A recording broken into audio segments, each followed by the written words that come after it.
Blog Talk Radio. Hello, everyone. This is Laurie Smith on Blog Talk Radio. Good morning. It is 6 o'clock here in the morning, Calgary, Alberta. Thursday morning, December the 2nd. I'm happy to be here. This is One Child Abuse Survivor to Another. We're on for 30 minutes. It's a live internet streaming radio broadcast from blogtalkradio.com. And the chat room is open, and I'm just popping the link in there to what I wanted to finish talking about here today and sort of start looking at another article.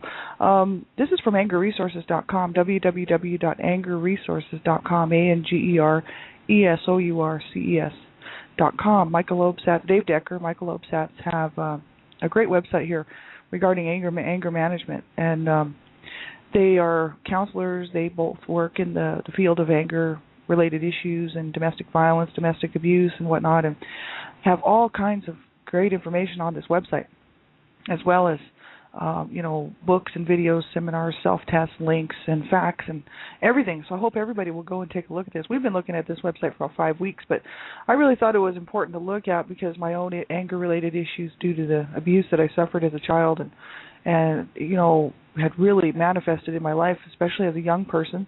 And then, when I got older, I started stuffing my anger because I didn't want to hurt people. And I thought, well, I don't want to be abusive or hurt people. I really didn't know how to manage my own anger. And so I just stuffed my anger. And then, it became very self-destructive. You know what I mean? Like I just, it was all this built-up rage and anger that was built up inside of me because I wasn't releasing it. And anger is normal. It's natural response. And we are going to get angry and things are going to happen. It's a warning sign, right, that something's wrong. And so it's important to know how to handle it so that we don't become abusive, but yet we can be assertive and let people know what our needs are and what, that something's bothering us, but just so that we don't become abusive and become an abuser, and also so we're not passive and just, self-destructing because of it. So I think anybody can benefit from this website. It also has all kinds of info on there about things like road rage and the tower of anger and just what to look for if anger is a problem in your life. And there's all kinds of little self-tests that a person can do on here to see if anger really is a problem in your life. And it's a great website for everybody. I think everybody should kind of take a look at it. It's quite helping me out for sure. There's lots of information on there, especially for survivors of abuse, whether it's domestic violence or child abuse and whatnot. The whole shame-rage connection, which I found that very interesting and very helpful. We went over that, spent about 2 weeks just on that one section, and just because of the shame and the rage due to the abuse that people suffer as children. I know myself, I had a huge problem with rage, and I feel like I've pretty much gotten good control of that, and done some work myself, right, to work through some of that. But it's so important that people just know that there is good info out there if you search it out and look for it. And this just happens to be another great website. So thanks everybody for tuning in. I appreciate it. I'm not a counselor or a therapist. I don't hold any certificates in those areas. I'm just a private citizen paying to do my own blog talk shows. And I just wanted to be another voice out here for people who have survived child abuse and adult survivors and stuff, just to know that you're not alone and that, reach out and get some help. Make sure you just don't suffer in silence. That's all. That's so sad. That's what I did for a long, long time. And, it took me to the last couple of years to really start reaching out, but I really didn't start my healing journey until about 4 years ago. And so it's so important for people to know there is help out there and that there are people that do care, and that, you just have to keep looking until you find what's going to work for you. And, whether it's group support or just having a friend or online support, having someone to talk to, or if you have to see a counselor or a therapist, whatever you have to do for yourself to, so that you can move, in a positive direction in your healing journey, right, as a survivor of abuse, right, and especially, I mainly focus on the issues of child abuse, but I also do a whole lot of looking into the issues of domestic violence and abuse because that's how I grew up. So, it's very interesting for me. So hopefully it's helping out other people. So, I'm not a counselor or therapist, and you have to listen to all of my shows really at your own discretion, because I'm talking about abuse, and I don't minimize it, and I don't sugarcoat it. I just tell it like it is, and it's from my point of view, from my life, right? So it can be disturbing for some people. My information is really quite disturbing for a lot of people, and it might make you uncomfortable. So you have to listen to all my shows at your own discretion. And if it's bothering you, you have to turn the show off, and that would strictly be up to you, and you have to kind of know what's going to make you if it's going to make you uncomfortable, you need to turn the show off. So listen at your own discretion, please.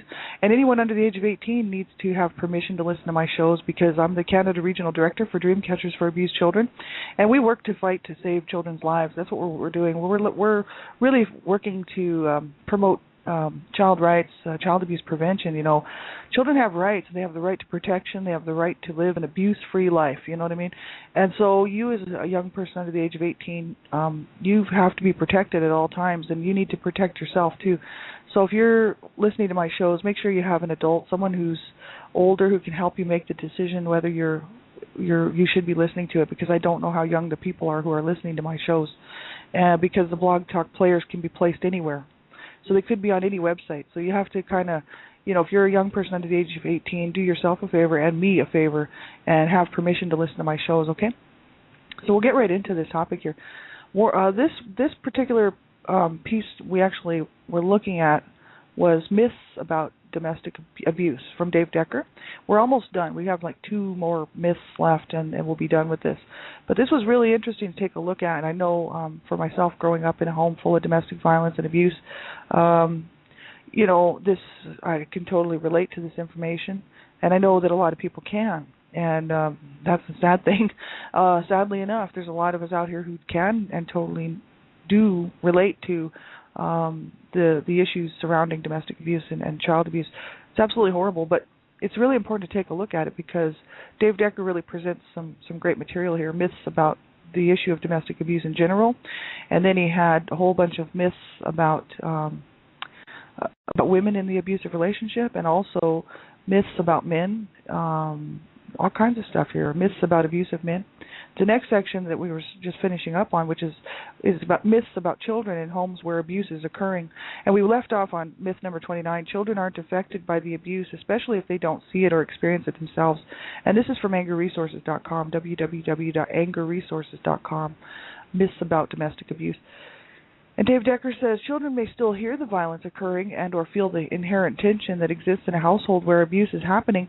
Children can be affected behaviorally, cognitively, emotionally, physically, or socially by living in an abusive home, and the effects can last a lifetime, and that's just the truth of it right there. Anybody growing up in that situation knows that, the effects can last a lifetime. I've talked to lots and lots of survivors out there who are in their 60s and 70s, and the abuse that they suffered as children still affects them.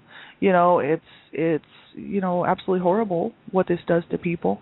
My mom was nearly 70 years old when she passed away, and she had lived her whole life in abuse, and really didn't think that there was any hope for her, that there was any other life for her. Very sad. I talk a whole lot about that on this show, and really took on these abusive behaviors because she was so down and so, really bitter about life and the way that her life had gone. She really didn't want to have all these kids, and she had 10 kids. 3 of them were born stillborn. She ended up with 7 living children. I didn't want children, didn't want to be married to this abusive man, my dad, but had the choice to leave, had the options to get out, but didn't feel like she had any options, right? The options were there. And she was encouraged by all of the children in the home to get out when we got old enough to, through the years, all of us told her that she should get out and get her own life. And because we wanted to see her happy, really, she had some happy moments where she could be happy, for if we were at somebody's house and she was sitting there talking with her friend or a neighbor having a coffee, she could be happy. But then, when you go home, the reality is that the home is full of abuse. So, you can never really get away from it because you have to go home eventually, right? So that's the thing, we would try to tell my mom, get out, we could get you an apartment, we could all work and we would support you. We were all willing to do this. Even myself as a young teen even though my mom was my main abuser, I was still wanting her to have a good life, right? But even if the children aren't being abused and they're around the violence, they're around the actual abuse going on in the home, whether, it's the parents, whether they're just even verbally abusing each other and emotionally, psychologically abusing each other, the children are still going to be affected by that. Guaranteed. They're affected by everything that goes on in the home, whether it's good or bad, whether it's a positive situation or a negative situation. They will be affected either way because that's what happens. People are really, I would say, products of their environment. You know what I mean? It's like kids spend long enough time in a certain situation, it's bound to have an effect on them. and especially in violent situations because of the trauma that's involved. The sheer shock and trauma of listening to people fighting, and screaming and hollering and maybe possibly even throwing things or hurting each other, even if they're not hurting the children. The children will definitely be affected by it, and it is something to keep in mind. If you have children and you're in a domestic violence situation and you think, well, the children aren't being affected because they're not being abused and they're just in their room and they don't hear, but they do hear and they do know and they can feel the tension, like Dave Decker here said. Children may still hear the violence occurring and or feel the inherent tension that exists in the household, so they'll feel the tension, and it's a horrible way to grow up. It's absolutely horrible. So it's true, this is a real problem, and people, get some help if you're out there in this situation, right? Myth number 30, children are better off if they don't have to go through a divorce, even if there is abuse in the family. This is a myth that some people this is what some people might think, right? That children are better off if they don't have to go through a divorce, even if there is abuse in the family. And Dave Decker points out the reality that there is no question that divorce can have traumatic effects on children. However, growing up in a controlling and abusive household creates enormous problems of its own, including training boys to be aggressive, controlling, and violent, and training girls that their role in life is to allow men to demean and victimize them. So it kind of, living in a abusive home, children will take on these roles, sometimes, not always, but sometimes, where boys, if they see their father or the man in the family abusing the woman, then they might take on that role. Quite often they do. That's the cycle of abuse, right? It's passed on to children. Girls might think that it's their role in life that they should allow men to treat them that way, that to hurt them, to victimize them, to demean them, to control them. They might think that that's just the way it's supposed to be. And this is not always the case, but it does happen, and it can happen, and that's the cycle of abuse, passing this stuff on, right? Then they may go on to abuse their own children, their own partners. So it is very damaging to have children in a home where there's a lot of violence and chaos and trauma. Is horrible. So I don't really agree with that. Children are better off if they don't have to go through a divorce, even if there's abuse in the family. I don't agree with that at all. Because if there's abuse in the family, then there's problems. And there's abuse pretty much in every family at some point. People are abusive to each other. But we're talking about systematic, repetitive abuse that just goes on and on and on. We're talking about a serious problem, where people are systematically destroying each other in the home. That's very destructive to children, and it's bound to have an effect, right? So if the family, it's sad that people divorce, it's horrible, but if the parents can't get along, we could never figure out why our parents wouldn't divorce. Because we'd be like, the two of them would have been so much happier without each other. That's what we figured, because they were just miserable and trying to hurt each other and really trying to destroy each other all the time, both my parents. So we figured, hey, on their own, they'd probably do a lot better, right? But they just wanted to stay in that ridiculous, violent marriage, and it's like, okay, well, if you want to, but you certainly have destroyed your children. Thanks very much for doing that. They just didn't care about their kids, right? My parents did not care about their children. They didn't care that we had any feelings at all about the situation, and we were quite often, beaten for our feelings, right? We'd be trying to protect my mom, and she'd become abusive. See, this is this is the thing, right? Or we'd be trying to protect my mom, and my dad would become abusive, right? And we were really never trying to protect my dad because we were trying to keep my mom alive, right? Because we didn't want to be raised by my dad, and because he was crazy, right? Well, he was mentally ill, psychotic, right? Schizophrenic. But the thing is that people, they have the options. Adults do.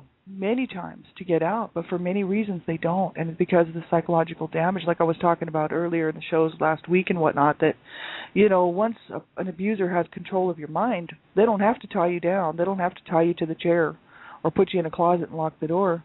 They've already got your mind under lock and key, and so they know that you're not going anywhere. And many times people will stay in abusive relationships because they've got their minds wrapped up and locked up in shackles and chains, right? Horrible. Myth number 31, children are naturally resilient and will overcome the effects of coming from an abusive family on their own. So this is what somebody might think, or people might think, that children are naturally resilient and will overcome the effects of coming from an abusive family on their own. And the reality of that is, Dave Decker says, children are often deeply affected by the dynamics in an abusive family and may desperately need professional attention to help them understand what has been happening in their household, who is responsible, and what they can do to take care of themselves in situations where abuse is occurring. Well, that's just the whole issue, you know. A lot of people, people just sort of think that it's no big deal if children experience abuse in a home, and that, you know, they should be able to just deal with it and move on, you know. But it's not that easy, because especially from, you know, a young age, you know, children witnessing or even being part of violence and any type of abuse in the home, you know, this young child is going to be really developmentally delayed, and they're going to be stuck always at that point where the trauma occurred. That's where that little child will sit in pain and sorrow. And as the adult grows, you know, the child grows into an adult, and as the adult moves on in their life, they're always going to have this point where this child was wounded. And if it just went on and on and on, it's a whole series of problems and issues to try to work through. Because that little child at the time when they were being abused did not understand why this was happening to them, first of all, and why this was happening, period, and why their parents or caregivers or whoever was doing the abusing, you know, or whoever got a hold of that child and abused that child, you know, those children at that point don't understand that. And they're in pain and they're suffering and they're sad, and there's a lot of grief surrounding it, and a lot of rage and a lot of shame and a lot of anger. So these children, you know, they can, you know, they'll grow up to be adults if they survive the abuse, right? And if they don't deal with the issues where that child was at that point and actually be able to work through it, they'll carry that for a long, long time. And I'm talking about myself here, you know, because I had realized at the age of 30 that I had an inner child that was so incredibly damaged because in my childhood I was so incredibly damaged by my parents and one of my siblings. But mainly my parents, you know, that was harsh because, you know, when your parents tell you that they don't love you, they didn't want you in the first place, you were born out of rape, and they hate your guts, and that you're just a horrible child, and that they wish they would have killed you. That's the things that I used to hear kind of on a regular basis from my mom mainly. My dad was also very abusive in every way. You know, both of my parents were not sexually abusive towards me. My brother was, one of my brothers. But the thing is my parents were physically abusive, both of them, as well as emotionally, verbally, psychologically, you know, abusive towards me, right? But not just me. There were 7 siblings in the home, and they did it to all of them, right?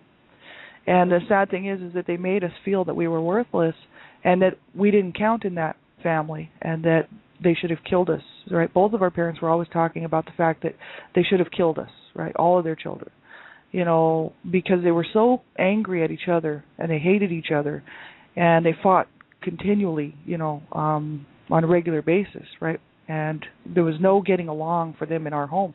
If they were in the same room, there was a problem.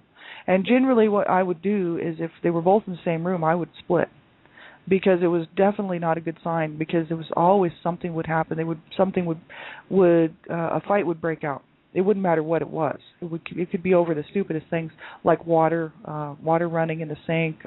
Any number of things would set them off, and anything, right, would set them off. They were just looking for a reason to batter each other, and they didn't have to find really very many reasons. They just start duking it out, and, you know, throwing things and breaking things, and it's a horrible way to grow up. And then cursing your children, and, you know, because they were stressed out, they would quite often use us for punching bags, right? You know, and that's the thing, right? Children don't always overcome this stuff very easily, right? And especially if it goes on year after year after year. And so people, you know, be very careful what you do with your children. They're counting on you for love and care and nurturing, protection, and they need your help too. So they don't need you to be their best friend. They need you to be their teacher mainly, and to help them to learn how to grow up so that they can have a really good life, right? And that's what I would hope that every parent would try to do, you know what I mean? Because kids are not put here for people to kick around and sexually use and abuse and in every way, right? That's just absolutely ridiculous. And, you know, parents do it. And there's so many kids out there that are not making the headlines. You know, thank God, because some of these headlines is because these children have been killed and murdered, and they're now in body bags. But the thing is is that there's so many children out there being abused in every way that the abuse will just continue on. They will not be removed from the home. There will be no help for them, and they'll just continue on living like that. And then as adults have to try to figure it out, and it's incredibly hard on people. I'm very lucky, really. I consider myself blessed, really, to be here today on this side of it, because 4 years ago I was considering self-injuring, I had suicidal thoughts my whole life. So I was quite often trying to plan my own suicides, and I would plan my own suicides. I just wouldn't follow through with them. But the thing is that it's not a healthy way to be thinking. I couldn't think of any way to get out of the pain, right? And I really didn't understand that I could reach out and I could really learn how to heal, and I could do this, right? Until 4 years ago, when I finally realized that, hey, I did not deserve to be treated like that, and nobody does, and that was not my fault. That was my parents' fault. I started to realize that. I started to look at things a little differently, and actually a lot differently, and that's what changed my mind. And I thought, oh man, if I hurt myself or I kill myself, my parents win this fight, and I can't let my parents win this fight. Two of my brothers did. One of my brothers killed himself, and the other brother died of a drug overdose in a shelter. But the thing is that my parents won the fight for those guys because they gave up. And I thought, no way, I'm not going to give up on this. I'm going to have a good life, and I'm not going to hurt myself, and I'm going to try to learn how to take care of myself, because I had never really learned how to do that, because my parents didn't show us how to take care of ourselves. They really showed us how to destroy ourselves. So that's the issue, right? So parents, be very careful what you do with your children. And if you're somebody out there who's in this situation and being abused and whatnot, make sure you get some help. Don't suffer along, and you just keep reaching out. keep looking for that hope where you can find it, that help, right? Because you certainly didn't deserve it. I know I sure didn't, and no one does. Who deserves to be treated like that? No one. So it's so important for people to realize that there is help out there, but you have to really become your own best helper, your own best advocate, and find out what it is that you actually need. And then go and do it, whether it's calling a crisis line or calling a domestic violence and abuse counselor, or if you're a young person being abused, you call those 1-800 for a child, or you get some help, right? Because we don't deserve this. Nobody does. Nobody did, and nobody has ever deserved to be abused, and it's horrible what it does to people. And so, I'm glad to be on this side of it, but I know what it's like to be on the other side. And so, that's why I'm doing these shows. Otherwise, I wouldn't bother. But the whole issue is I wanted to just be one more voice for people to say, hey, don't sit there and don't ever give up, right? That's my big message, is like, don't ever give up. And I have people in front of me saying the same thing to me, right? Survivors that have their hands reached out to me, who have been working on their journey for a long time. And they're reaching out to me saying, well, don't ever give up, right? And so that's what I wanted to do for other people too, because I thought, hey, there's people right behind me that need a hand and need to be, encouraged to never ever give up, because it's so important. My brothers gave up, and it bothered me, because my family just considered them to be losers, and my dysfunctional, abusive family, right, always, even in death, can't even have any sense in their heads to realize that my brothers had a choice. They didn't have to kill themselves. But the whole issue is they didn't have a choice growing up of what they were going to have to endure. And I was there and I saw it. See, I was in the home and I saw the way they were treated. I saw the way that my dad treated my brothers, and I saw the way that they were so lacking in every normal thing that a child should have. So was I. But I had a lot of outside influences, which was very helpful. I had a lot of families kind of step in. I had actually I'd say 3 families actually that made a huge difference in my life, but one especially, because they actually intervened on my behalf. But my brothers didn't have anybody stepping in for them. They were completely inundated and mistreated their whole entire lives without any positive influences. So, it's kind of sad. That's the way it went. But as adults, they had the choice to not hurt themselves and not kill themselves. And the thing is that people would say, oh, they were just losers, drug addicts. My brother who hung himself was a cocaine addict, but he was so screwed up, from the abuse in the home, that he didn't know how to make a good decision to save his life, right? So that's why he killed himself. And he never ever made a good decision the whole time he was alive. He was on the planet for 33 years, and he never made a good decision. because he was so screwed in the head from the abuse, right? He was the one that the nurses noted bruises on him because my dad had beaten him up, my brother Rob, and he went to school with a turtleneck on. My mom put him in a turtleneck and sent him to school. And the teacher noticed bruises on his face, and it was the middle of summer in New Mexico, hot summer day. And here he is wearing a winter turtleneck, and she was like, oh, okay, something's up here. So she took him to the nurse, and they checked him out, and of course he had been beaten up by my dad. And they got the authorities involved, and we had social workers in, and my parents were taken to court. They were ordered to get court-ordered counseling, brought up on abuse charges, and we had social workers in the home for a couple of years. They didn't remove us because they didn't see any imminent threat to our life, but they knew the abuse was happening. And the thing, my parents were supposed to go get counseling, and they didn't bother. But see, my brother Rob was the one that got my dad in trouble. He told the nurse at the school that he was afraid to go home, that he was afraid of my dad, and because my dad had beaten him up, and that he was afraid of my dad, and he was afraid to go home. And so my dad had it in for him big time after that. He had it in for him before that, too. He just hated my brother and abused him horribly, you know. And I used to watch the way my dad would treat my brother, beating on him every chance he got. Just coming in the room and just beating on him.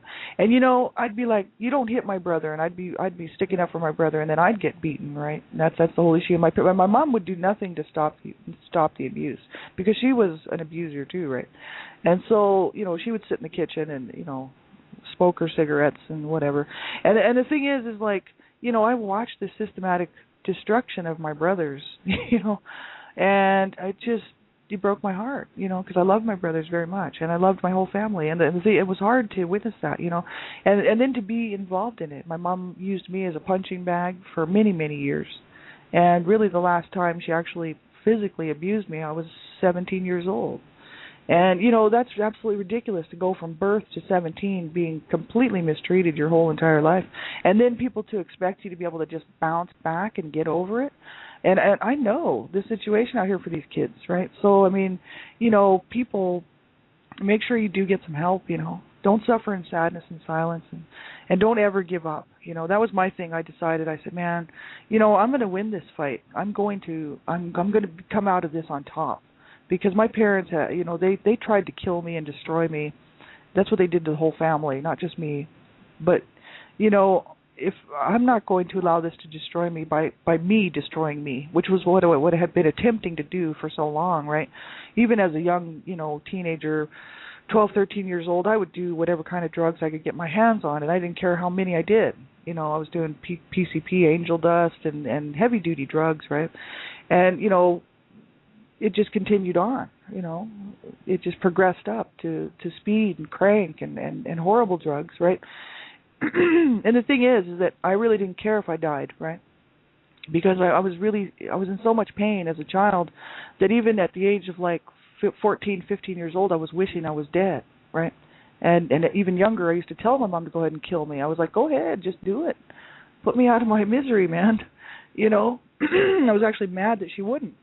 She'd just beat me up and then just leave me to suffer there, and then call me these horrific names, and treat me like crap, and then expect me to smile and go to school and smile and behave myself. How can you learn to behave yourself when you grow up like that?